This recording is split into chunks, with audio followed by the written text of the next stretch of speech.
Hi viewers, welcome to our channel. ప్రస్తుతం మనతో పాటు దాము బాలాజీ గారు సీనియర్ జర్నలిస్ట్ ఉన్నారు. వారితో ఒకసారి మాట్లాడదాం. సార్ నమస్కారం. సార్ నమస్తే. సార్ ఆపరేషన్ కగర్ పేరుతో మావోయిస్టులపైన ఎన్కౌంటర్లు జరుగుతున్నాయి. మొన్నే నంబాల కేశవరావు ప్రధాన నేత కూడా చనిపోయారు. ఇప్పుడు దీనికి కౌంటర్గా మావోయిస్టులు కూడా యుద్ధం ప్రారంభించినట్టుగా తెలుస్తుంది. సార్ ఒక కొత్త నాయకుడు వచ్చాడని చెప్పేసి మోదీ గారు అంతు చూస్తాం, ఛత్తీస్గఢ్ ముఖ్యమంత్రిని లేపేస్తామని చెప్పేసి వీళ్ళు వార్నింగ్ ఇచ్చినట్టుగా కూడా వార్తలు వైరల్ అవుతున్నాయి. సార్ మరి వీళ్ళు నిజంగా ఆ స్థాయి వరకు వెళ్ళగలరంటారా? ఇప్పటివరకు వచ్చిన కొత్త న్యూస్ ప్రకారం ఎవరో కొత్త మావోయిస్ట్ లీడరు అండ్ వీళ్ళ పరిస్థితి ఇప్పుడు ఏ విధంగా ఉంది, వీళ్ళు ఎదుర్కోగలరు సార్? ఇక మావోయిస్టులకి అతి పెద్ద దెబ్బ 2024లో తగిలింది. అప్పటి వరకు సంవత్సరానికి 100-150 లోపలే చనిపోతుంటే లాస్ట్ ఇయర్ 2024లో 287 మందిని చంపేశారు. ఒక 1000 మంది సరెండర్స్, ఇంకొక 1000 మంది అరెస్టులు జరిగాయి. ఇప్పుడు ఈ ఇయర్లో కూడా దాదాపు 200 మంది, 201 ఎంతో చెప్తున్నారు. ఈ 5 నెలల్లో 200 మందిని ఆల్రెడీ చంపేశారు. అది కాకుండా దాదాపు ఒక 14 మెంబర్స్ సీనియర్ లీడర్స్, రామచంద్రారెడ్డి కావచ్చు, తర్వాత మాంజా కావచ్చు, నిన్న చనిపోయిన నంబాల కేశవరావు కావచ్చు, బసవరాజు. సో ఇలాగా టాప్ లీడర్స్ అంటే సెంట్రల్ కమిటీ లేదా జోనల్ కమిటీ సెక్రటరీలు ఈ స్థాయిలో వాళ్ళు చనిపోవడం అనేది, నిన్న చనిపోయిన ఇంకొక అతను కూడా, అతను జంగ్ పత్రిక మిలిటరీ, నేను చాలాసార్లు చెప్తుంటా, వాళ్ళకి మావోయిస్టులకు ఒక ఆవామీ జంగ్ అనే ఒక పత్రిక ఉంటుంది, దాని ఎడిటరు, దాని ఇన్ఛార్జి ఆయన కూడా నిన్న 5 మంది మళ్ళీ చనిపోయారు కదా, 5 మందిలో ఆయన ఒకడు అనమాట. సో అలాగా టాప్ లీడర్సు, ఒక 30-40-50 ఏళ్ళు అనుభవం ఉన్న లీడర్స్ కూడా చనిపోతున్నారు. ఇది పెద్ద దెబ్బ. ఎప్పుడైనా కింది స్థాయి క్యాడర్ ఎంతమంది చనిపోయినా, 100-200 చనిపోయినా రిక్రూట్మెంట్ చేసుకోవచ్చు. కానీ ఒక నాయకుడు తయారవ్వాలంటే, ముఖ్యంగా మావోయిస్ట్ పార్టీ లాంటి దాంట్లో ఒక నాయకుడు, ఒక 40 ఏళ్ళ లేకపోతే 50 ఏళ్ళ 30 ఏళ్ళ అనుభవం ఉన్న నాయకుడు తయారు కావడానికి మళ్ళీ ఒక 30 ఏళ్ళు 40 ఏళ్ళు పడుతుంది. అంత ఈజీగా నాయకులు తయారు కారు. మామూలుగా వాళ్ళు కవిత్వం రాసేవాళ్ళు చెప్తుంటారు, చిందించిన ప్రతి రక్త బొట్టులో నుంచి ప్రభవింతురు వేనవేలని సోమసుందర్ రాశాడు, దాన్ని అందరూ చెప్తుంటారు. సో అంటే ఒక నాయకుడు పోతే, ఒక వీరుడు నేల కొరిగితే వేల మంది వస్తారండి. కమల్ హాసన్ సినిమా ద్రోహిలో ఒక డైలాగ్ ఉంటుంది, వాడు ఇలాగే చెప్తే రారు రారు పుట్ర పుట్ర అంటాడు కమల్ హాసన్. అది వాస్తవం కూడా. అంటే ప్రాక్టికల్గా పుట్టచ్చు, కానీ టైం పడుతుంది. ఒక 30 ఏళ్ళు 20 ఏళ్ళు ఒక నాయకుడు తాయి. ఇప్పుడు నంబాల కేశవరావు 55 ఏళ్ళుగా ఉన్నాడు. ఆయన 55 ఏళ్ళుగా ఆయనకి ఎంత అనుభవం ఉంటుంది, ఎంత పరిచయాలు ఉంటాయి. ఆయనకున్న అనుభవం, పరిచయాలు, జ్ఞానము, ఇవన్నీ మళ్ళీ ఒక నాయకుడికి రావాలంటే అంత ఈజీ కాదు. అదొక 20 ఏళ్ళు 30 ఏళ్ళు పడుతుంది. పైగా చదువుకున్న వాళ్ళు రిక్రూట్ అవ్వడం బాగా తగ్గిపోయింది, ఆల్మోస్ట్ నిల్ అనమాట. ఎక్కువగా ఇప్పుడు ట్రైబల్సే ఉంటున్నారు వాళ్ళ మావోయిస్టులలో.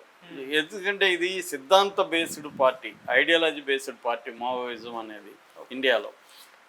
ఐడియాలజీ అంటే కనీసం చదువు ఉండాలి కదా, వాళ్ళు మార్క్సిజం చదవాలి, అర్థం కావాలి, ఇవన్నీ కావాలంటే బేసిక్ ఎడ్యుకేషన్ ఉండాలి కదా. ఎడ్యుకేషనే లేకుండా ఆ మధ్య లెట్ అస్ కాల్ హిమ్ అనే ఒక బుక్ రాశాడు బీబీసీ జర్నలిస్టు, 7 ఏళ్ల పాటు మావోయిస్టుల మీద రీసెర్చ్ చేసి. ఆయన ఏం చెప్తున్నాడంటే, ట్రైబల్స్ నుంచి మావోయిస్టులకు వెళ్ళే వాళ్ళల్లో హైయెస్ట్ 9th క్లాస్ అని చెప్తున్నాడు. అంటే 10th క్లాస్ చదివిన ట్రైబల్ కూడా మావోయిస్టులో చేరట్లేదు. ఎందుకంటే వాళ్ళకి బయట ఏదో ఒక ఆపర్చునిటీ ఉంది. ఇంతకుముందు 90s 80s అంటే నిరుద్యోగం విపరీతంగా ఉండేది, చదువులు ఉండేవి కాదు, పని ఉండేది కాదు. అందుకని వాళ్ళకి మావోయిజంకి అట్రాక్ట్ అయ్యేవారు. ఇవాళ గ్లోబలైజేషన్ వల్ల ఏమైందంటే, ఏదో ఒక గిగ్ ఎకనామీ అంటారు, మనకి క్విక్ కామర్స్ వచ్చింది, ఏదో ఒక పని చేసుకొని బతికే పరిస్థితి ఇవాళ వచ్చింది ఎకనామీలో. సో అందుకని మనం గమనిస్తే మావోయిస్టులు కూడా మైదాన ప్రాంతాల్లో లేరు, ఎక్కడా కూడా మైదాన ప్రాంతాల్లో కాకుండా ట్రైబల్ ఏరియాలోనే వెళ్ళారు, ట్రైబల్స్లోనే పనిచేస్తున్నారు. మిగతా సమూహాలు, బీసీలు కావచ్చు, ఎస్సీలు కావచ్చు, అంటే దళితులు కావచ్చు, మిగతా మైదాన ప్రాంతాల్లో ఉండే సమూహాలు ఎవరు వాళ్ళతో లేరు. అట్లాగే ఇంతకుముందు ప్రజా సంఘాలు చాలా బలంగా ఉండేటివి. రైతు సంఘాలు కానీ, యువజన సంఘాలు కానీ, విద్యార్థి సంఘాలు కానీ, రచయితల సంఘాలు కానీ, కార్మిక సంఘాలు కానీ, ఇలాగా బలంగా ఉండేవి. ఇవాళ అవి ఏమీ లేవు. ఇప్పుడు ఫర్ ఎగ్జాంపుల్ వరవర్రావు అని 3-4 ఏళ్ళుగా ఆయన్ని అనేక ఇబ్బందులు పెడుతుంటే నిరసన ఎక్కడ లేదు కదా. ఒక 1000 మందితో నిరసన ఎక్కడన్నా జరిగిందా? అంటే ఏంటి అర్థం? వాళ్ళకి మద్దతు అనేది అది భయంతో పోయిందా, లేకపోతే ఎవడి స్వార్థం వాళ్ళదా అనేది పక్కన పెడితే పోయింది. ఎందుకంటే కొండపల్లి సీతారామయ్య సాధించిన విజయాల్లో ఒకటిగా ప్రజా సంఘాల నిర్మాణాన్ని చెబుతారు. ఆయన అంతకుముందు గుణపాఠాలు నేర్చుకుని చారుమజందారు, కాందసన్యాలు వీళ్ళ దగ్గర గుణపాఠాలు నేర్చుకుని ప్రజా సంఘాల నిర్మాణం చాలా ఇంపార్టెంట్ అనేది ఒకటి. రెండోది గెరిల్లా జోన్స్ని ఏర్పాటు చేయడం, రెడ్ కారిడార్ ఏర్పాటు చేయడం అనేది ఈ రెండు కొండపల్లి సాధించిన విజయాలుగా చెప్తారు. ఇప్పుడు ఏమైంది, రెండోది బాగానే పర్వాలేదు అంటే అది కూడా వీక్ అయిపోయింది, అది పక్కన పెడితే ఈ ప్రజా సంఘాలన్నీ కంప్లీట్గా పోయినాయి. సో అందుకని ఏంటంటే మావోయిస్టుని ఒక టెర్రరిస్ట్ లాగా చిత్రీకరించే మీడియానే ఎక్కువ మనకు కనబడుతుంది. వాళ్ళ మెయిన్ స్ట్రీమ్ మీడియా అంతా కూడా మావోయిస్టులను ఒక టెర్రరిస్ట్ లాగా చూసి వాళ్ళ భూతం చంపేయడం అనేది కరెక్ట్ అన్నట్టుగా ఉంది. నిన్ననే వాళ్ళ డెడ్ బాడీల దగ్గర డిఆర్జీ పోలీసులు, డిస్ట్రిక్ట్ రిజర్వ్ గార్డ్స్ వాళ్ళే చంపింది నంబాల కేశవరావు అని. వాళ్ళ గురించి కూడా చెప్పాను. డిఆర్జీలు అంతా కూడా మాజీ మావోయిస్టులు, ట్రైబల్సే ఎక్కువ ఉంటారనమాట. సో వాళ్ళే ఇప్పుడు విజయాలు సాధిస్తూ ఉన్నారు. సో వాళ్ళు పాటలు పాడుకుంటూ సెలబ్రేట్ చేసుకుంటున్నారు. ఆ వీడియో కూడా బయటకు వచ్చింది. మామూలుగా అయితే ఇలాంటి దానికి వ్యతిరేకంగా పెద్ద ఎత్తున సోషల్ మీడియాలో ఉండాలి, కానీ అది లేదు. సో కాబట్టి ఏమవుతుందంటే వీటన్నిటి కారణాల వల్ల మావోయిస్ట్ మూమెంట్ బాగా దెబ్బ అయితే తినింది. ఇప్పుడు అమిత్ షా నిన్ననే అనౌన్స్ చేశాడు, ఓన్లీ 6 జిల్లాల్లోనే ఉన్నారు వీళ్ళు అనేది ఆయన అనౌన్స్ చేశారు. ఛత్తీస్గఢ్లో 4, జార్ఖండ్లో 1 జిల్లా, మహారాష్ట్రలో 1 జిల్లా, ఈ మొత్తం 6 జిల్లాల్లో మాత్రమే ఉన్నారు, ఇంకెక్కడ లేరు అని ఆయన అనౌన్స్ చేశాడు. మేబీ అది ఎంత వాస్తవం అనేది చెప్పలేము, ఎందుకంటే మిగతా జిల్లాల్లో ఆర్గనైజేషన్ అయితే కనబడటం లేదు. ఎప్పుడైనా తలదాచుకోవడానికి రావడమే. ఒకప్పుడు మొన్న 2023 వరకు కూడా 100 జిల్లాల పైన ఉన్నది, ఇవాళ 6 జిల్లాలకు పడిపోయిందని ఆయన చెప్తున్నారు. మేబీ తాత్కాలికంగా, మామూలుగా లెనిన్ అంటాడు ఒక మాట, అదేంటంటే 1 అడుగు ముందుకు 2 అడుగులు వెనక్కి అని. విప్లవంలో 1 అడుగు ముందుకు వేస్తే 2 అడుగులు వెనక్కి వేయాలన్న పరిస్థితి ఉంటుందని వాళ్ళు ముందుగానే అనుకుంటారు, తెలుసు.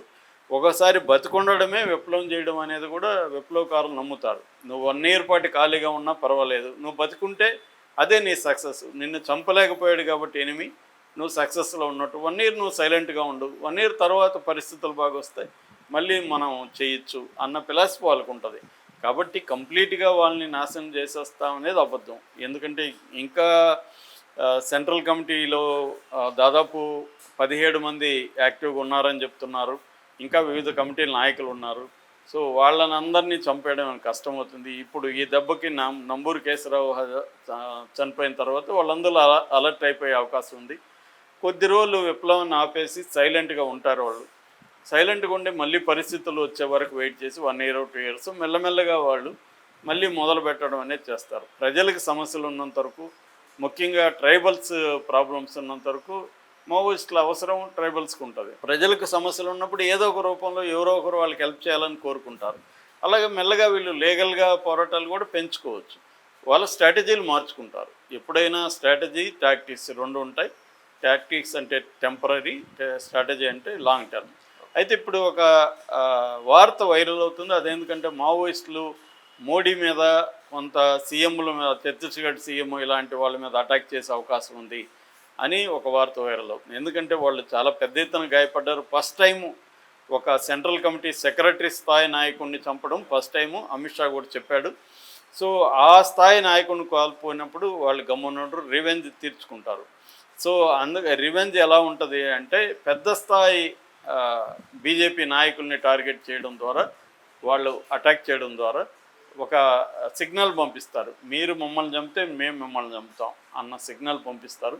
ఇప్పుడు ఆ పనిలో ఉన్నారా అన్న డౌట్ అయితే వస్తుంది.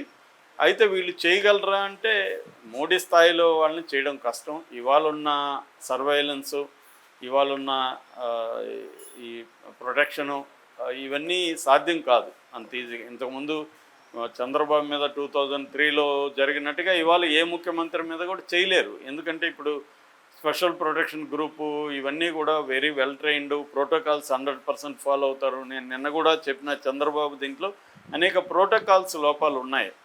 ఇప్పుడు అవన్నీ ఉండవు, జాగ్రత్తగా ఉంటారు. ఎందుకంటే ఆల్రెడీ టెర్రరిస్టుల థ్రెట్ ఉంది, ఇక్కడ మావోయిస్టుల థ్రెట్ ఉంది. కాబట్టి పై స్థాయి నాయకుల్ని అటాక్ చేసే మెకానిజం మావోయిస్టులకి లేదు. పాకిస్తాన్ లాంటి వాళ్ళే చేయలేకపోయారు మన దేశం మీద అటాక్స్. కాబట్టి అంత ఈజీ కాదు. వీళ్ళకి అనుకోవచ్చు కానీ అది ఈజీ కాదు. ఇప్పుడు చేయలేరు, ఇమీడియట్గా అయితే చేయలేరు. ఏ 1 ఇయర్ 2 ఇయర్స్లో జాగ్రత్తగా స్టడీ చేసి ఎక్కడ వీక్ పాయింట్లు ఉందో అవన్నీ చూసుకొని అప్పుడేమన్నా చేయగలరు, కానీ ఇమీడియట్గా అందరూ కూడా అలర్ట్గా ఉంటారు కాబట్టి చేయలేరు. అయితే కొత్తగా ఎవరు రాబోతున్నారు మావోయిస్టుకి ఇప్పుడు నంబాల కేశవరావు ప్లేస్లోకి అని ఒక చర్చ జరుగుతుంది. మామూలుగా చాలామంది ఉన్నారు. ఇప్పుడు నేను చెప్పిన 17 మందిలో ఎక్కువ మంది ఏజ్ అయిపోయిన వాళ్ళు. For example Ganapathi Muppala Lakshmanarao alias గణపతికి 68 ఏళ్ళు. ఆయనకి ఆల్రెడీ 2018లోనే హెల్త్ బాగాలేకే ఆయన రిజైన్ చేసి నంబాల కేశవరావుకి అప్పగించాడు. సో ఆయన వచ్చే అవకాశం లేదు, అసలు ఆయన ఇండియాలో లేడు అని ఫిలిప్పైన్స్లో తలదాచుకున్నానని కూడా నేను చదివాను వార్తలు. సో అట్లాగే ప్రమోద్ మిశ్రా సీనియర్ నాయకుడు, బట్ ఆయన బీహార్, ఆయన జైల్లో ఉన్నాడు, ఆయనకు కూడా 65 ఏళ్ళు. మల్లోజుల వేణుగోపాల్, ఆయన భూపతి సోను, ఈయన ఇంతకుముందు కిషన్ జీ వాళ్ళ బ్రదర్ అనమాట, ఈయనకి కూడా 60 ఏళ్ళు అని చెప్తున్నారు.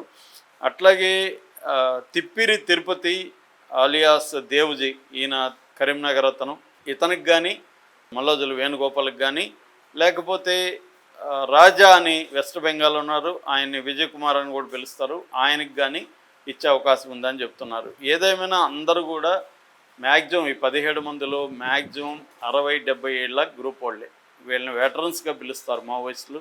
అంటే వీళ్ళు నాయకత్వం వహించినా కూడా యాక్టివ్గా తిరగలేరు. రెండోది, ఒక సెంట్రల్ కమిటీ స్థాయి నాయకుడిని ఎన్నుకోవాలంటే మామూలుగా ప్లేనరీ అన్నా జరగాల, లేకపోతే మహాసభ అన్నా జరగాల.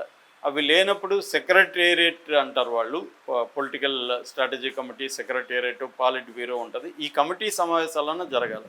ఇవాళ నిర్బంధంలో వాళ్ళందరూ ఒక చోటికి, ఒక 10 మంది ఒక చోట సమావేశం జరపడం అనేది సాధ్యం కాదు. అందుకని కోఆర్డినేటర్గా పెడతారు అని చెప్తున్నారు. అంటే జనరల్ సెక్రటరీ కాకుండా టెంపరీగా కోఆర్డినేట్ చేసుకోవడానికి ఈ మల్లోజుల వేణుగోపాలరావుని కానీ ఈ తిప్పిరి తిరుపతిని కానీ పెట్టే అవకాశం ఉంది. లేదంటే వెస్ట్ బెంగాల్కి సంబంధించిన రాజాని కానీ పెట్టే అవకాశం ఉంది. వాళ్ళు ఇప్పుడు best form of defence is offence అనే ఒక ఇది ఉంటుంది, ప్రిన్సిపల్ ఉంటుంది యుద్ధంలో. అంటే ఇప్పుడు డిఫెన్స్లో ఉన్నారు వాళ్ళు, మావోయిస్టులు దెబ్బతింటున్నారు, చనిపోతున్నారు, రోజుకి 10 మంది 20 మంది చనిపోతున్నారు యావరేజ్లో.